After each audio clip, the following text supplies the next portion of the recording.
Okay, everybody, welcome to the workbench. I've been working on this LGB Stainz engine here for a while, and it's train set because it was knocked off of the track, and it didn't do too bad. It fared pretty well, but since I had the train out of the box and apart, I decided I wanted to do a few things. So I've added figures. I got this guy in, and I dirtied him up with a wash of weathered black paint and paint thinner, so he's a fireman.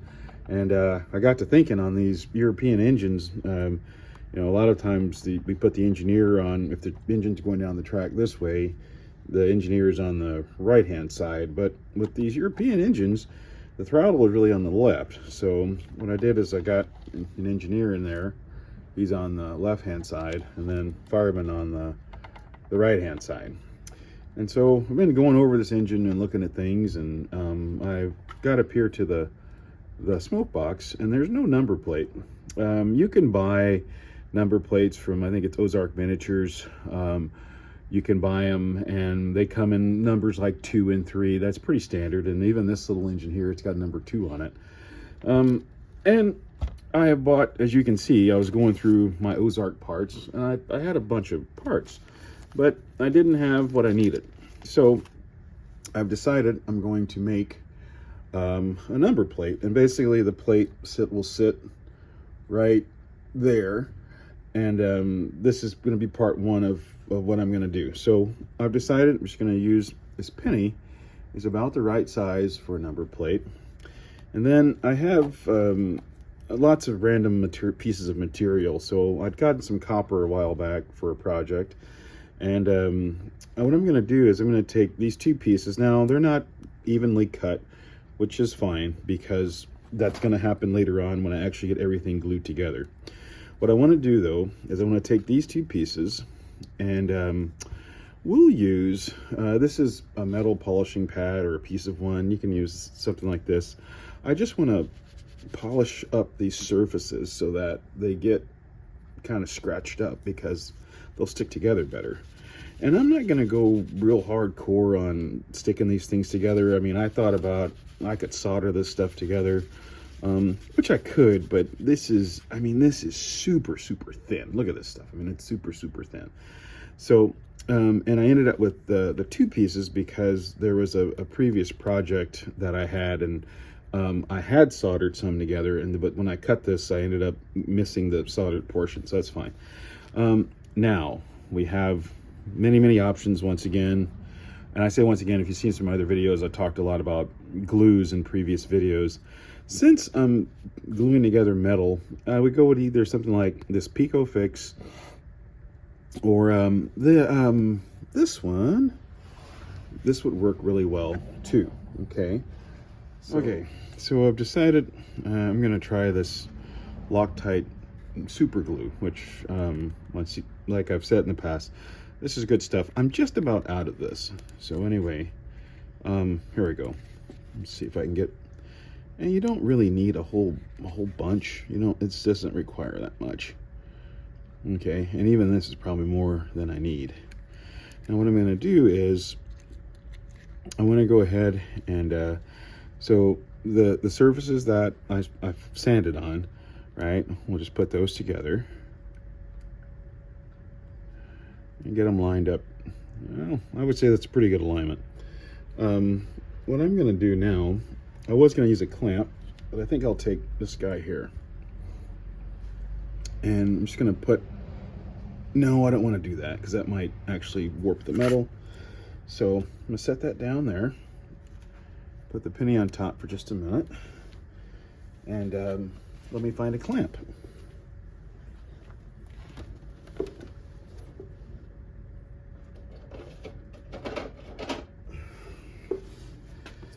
All right, so what I'll do is I'm going to go ahead and clamp those pieces together, and I'm going to get a second clamp. This is probably overkill, but I'd rather have it stuck together really well and not have to worry about it than to have it stuck together kind of well. Okay, so I'm going to give that some time to dry, and then we'll keep working from there. All right, here we are with the next little part of this project. Let me make an adjustment here. Let me see what the heck I'm doing. Okay. All right, so that'll do. This is the piece that was clamped. Go ahead and take those off. And this is nice and together. Remember, this is the two pieces of real thin copper that I had earlier. So what I'm gonna do now is I wanna get this penny secured to the copper. I bought a set of files some time ago, and they came in a variety of sizes down to one that's about yay long, tiny one. I almost feel bad using a piece of money to do this, but it'll be a cent well spent. So the penny is it's not too bumpy of a surface, you know, just on this side, there's a little bit of a bump there. So decisions. I'm sorry, I've been working with my hands out of the, I feel really bad rubbing out Lincoln's face. He's one of my favorite presidents. And that's not a political statement, so please don't take it there. It's just, I enjoy some things about Abraham Lincoln, and mostly because he was a president who had very little education, you know. He had, like, I think a 6th grade education.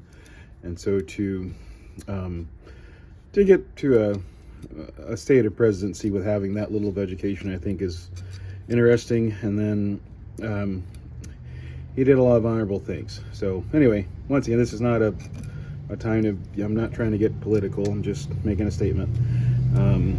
So here, let's do this. I'm gonna take the file. This isn't working good. Let me use, I keep blocks of wood around. This is mostly to drill on, and I even call it my drilling block, all right? And I learned this from watching some other guys. Keith Appleton is he says he's not a real machinist or an engineer, but he does a lot of machining. And I noticed he had a block when he was drilling stuff on his drill press. He put the block underneath and drill so that the piece he was working on would have something to stick to. So we're going to use it right now. I really don't like my camera angle. Let me see if I can change this just a little bit. My apologies here. Okay, that should be a little better. Okay, so here we got this penny. I just want to rough it up a bit, okay, so that everything sits on there pretty well. And you can see the difference already in how this is brighter than its side. Just the tarnish. Copper tarnish is like some of our other metals, silver. Okay. All right, so there's that. Let's put that away. And then I'm just going to take the metal polishing pad, and this is just to kind of clean it up. When you do work like this, you can end up creating some real rough edges and sharp edges. And quite frankly, I mean, I've been cut and jabbed with all kinds of stuff from working on projects, but I'll be honest with you, if I could avoid those cuts and jabs and drill bits in my finger and stuff like that, I'd rather avoid it. Okay, so I'm going to do a similar thing like I did earlier. I'm going to apply the glue, and then I'm going to clamp it down with one of these. This clamp is a little bit bigger, and it's just a little bit stronger, so I'll probably use it. But with these glues, you know, it's not like you really need a whole lot of glue, and that the glues are going to work real well. But I find that if the surface is a little rough, your glues will stick better and they'll work better. Okay, I'm going to polish this up, and because abrasiveness of this, and once again, this is a metal polishing pad. This is just a little piece. You can see how rugged it is.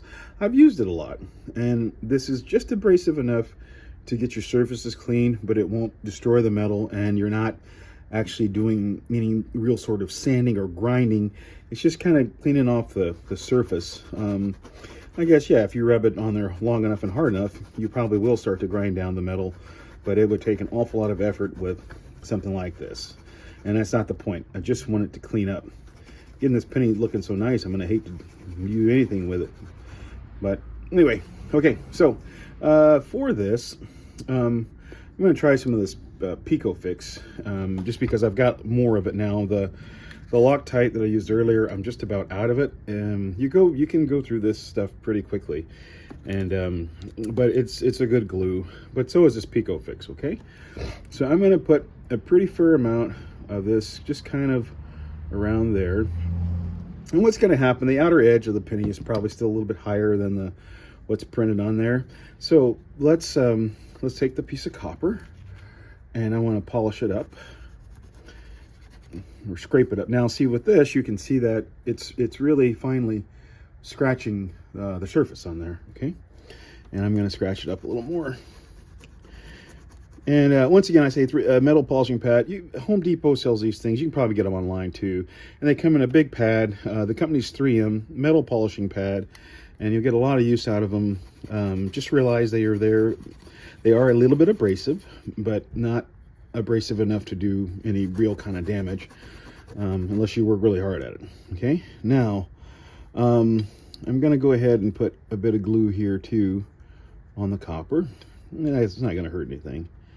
And then let's just bring this stuff together, flip it over so I can actually see where I'm going here. Okay, that looks centered. I got, whoa, almost knocked my tripod over. Whoopsie. But the copper centered. I got a little bit of glue on my fingers, which I'm going to just have a towel nearby. Okay, now let's go ahead, and I'm going to use 2 clamps. Okay, so clamp on this side, and the big thing here is to make sure that the penny, there's this copper piece all around it. I want enough material. So in other words, I don't want the penny down there, right? I want it in the center of this piece so that I've got some room to work with. And I'll take a clamp there. I'm going to double clamp it. And then with the clamps too, they might push out a little bit of the glue, and if they do, that's just fine. So here's this is the next portion, and give that some time to dry. It's a pretty warm day today, so it won't take long, but I really don't want to force this. I want it to work well. So anyway, we're going to do that, and I'll see you soon.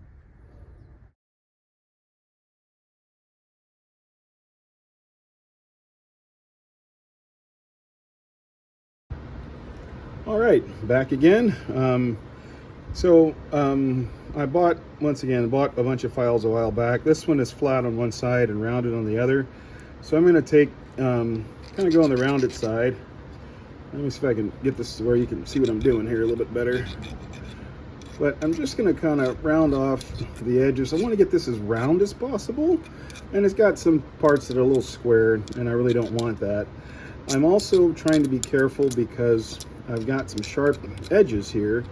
And as I mentioned, man, you got to be careful. Those edges can get real sharp, and that is no bueno, because you end up cutting yourself. Now, as far as the finish on this, I thought about it, and I mean, I could put a decal on this thing, and maybe I will at some point, but I'm just going to leave it plain, I think, for now. This little locomotive is, in some ways, it's kind of a generic Stainz locomotive or Stainz. But this was to celebrate an anniversary, and it's kind of the markings here. And so this is a special engine. And quite frankly, I've never seen another one of these sets. It was a locomotive, and there's 3 passenger cars. And now those 3 passenger cars all have little passengers in them. So anyhow, this is kind of a process. Pardon me, I think some of that hasn't been really well centered on the camera. But I'm going to keep kind of filing along and get this straightened up, and I'll get you back and show you the next part of the process. All right, I am ready to kind of get into the last little bit of this. So what I did here is I took a screw and just cut off the back here, which now that I'm looking at it, needs a little bit of filing, but it's not going to matter too much because this is going to be inside of the box, the smoke box there. So here's what I'm going to do. Let me just put the file down, move my camera back a little ways so you can kind of see better what I'm doing. Pardon this wobbliness. but there we go. It's a little bit better. Okay, so I'm just gonna file. Kind of a hard thing to file because it's so tiny. Okay, like I said, it doesn't matter too much. It's going to go inside. So I really didn't want to get anything on old Honest Abe's face, but I'm afraid I'm going to have to. Or in between his face and neck there. So the screw is going to go about there. It's about the center. It doesn't necessarily need to be perfect, just fairly close, okay? So for this, let's go ahead and use some, can't get the lid off of it. This is Zap-A-Gap, okay? So this is a pretty strong glue, right? So you gotta be careful with it. You get a little bit of time to set things up after you put it on, but you still have to move relatively fast. Okay, so I've already sort of filed it down a little bit. I'm gonna just do this. And then you want to notice too, sorry, my big hand's out of the way. Around some of the edges, some of the two pieces of copper came apart, so I'm going to lightly take a little bit of glue and go around the edges. I'll probably wait until this sets up to do that, but let me just do a little bit of sanding there. All right. Oh, while I'm at it, go ahead and do the head of the screw also. Just give me a little bit of surface there. Be patient with me. I'm still figuring out the best setup for my camera and things, so I apologize if my hands get in the way, but you see what I'm doing? Okay, I'm going to put a dab of glue. Now let's see if the glue comes out or not. Okay, nothing's coming out. So time for a quick lesson here. My friend Dean Lowe, a modeler, fantastic modeler, taught me a little trick. Just some of these little pins, okay? I don't know what these pins are called exactly, T-pins maybe, but you can, if your glue, if the top part of your glue gets kind of stuck up, let me back out a little bit here. I said back out, now I can zoom in, silly. If the top of the glue gets stuck, you just take this pin and you kind of run it through there. There's plenty of glue in the bottle. These bottles, they plug up quite easily sometimes. Okay, here we go. All right, so now I'm gonna put the glue here on the penny. There, it's coming out. I got too much there, but that's okay. And then I'm gonna just position the screw where I want it to go. Now I'm gonna kind of get in the way here, and it needs to be a little bit up this way. All right, we're gonna call that centered, okay? And of course we'll really find out if it's terrible or not when I go to put it on the Locomotive. This here, yeah, we'll make a little adjustment. Okay. The more I look at it, the more I want to adjust it.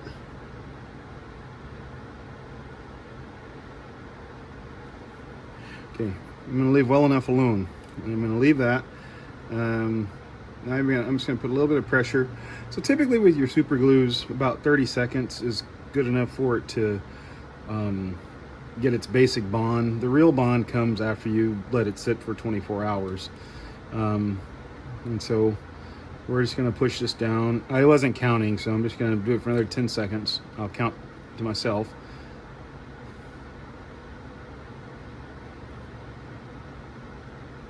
Okay, so that's basically it. I still feel like it's a little higher than I want it to be. I can take it over here to the Locomotive and kind of get an idea. I think it's going to be just fine. Now, you may be asking, why did I take all this time to make this little piece when I could have ordered a generic piece from Ozark Miniatures? And well, that's just it. Since I had this thing all apart, I thought it was a good time to, and not really all apart, I've just been working on it. I thought it was a good time to do something custom, something personal. And the story behind this train, this locomotive and the cars that run with it, I had bought it to run it at an event at a hospital, where I had built this table layout, and the train's just going to run for hours and hours, and then turn it off. And in my head, I said, well, I'll get a train that, if something goes wrong with it, it won't break my heart. But I'm a model railroader, and so it did run at the hospital, and then it was running on my club layout and got knocked off the track.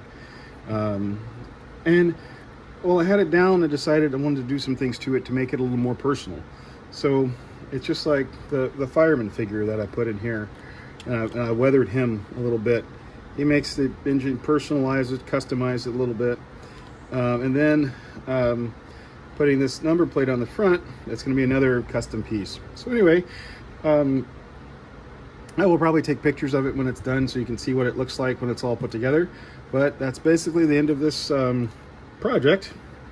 I'll drill the hole here. Probably is going to need to get drilled out just a little bit. I think the screw threads are a little bit bigger, and the screw, of course, by the way, too. I didn't mention this, but I did talk about it when I cut this. I took a hacksaw, okay, and I cut off the part of the screw I didn't need. And then what I may do, so that it doesn't appear to be so much like just a screw, I may put a little bit of black paint on the back of this. But this part here, this is going to stay the copper color it is, and maybe at some point I'll put a number, but I'm just going to leave it as copper, and I might even polish it. So we'll see. Anyway, this project is done. Thanks for hanging out with me.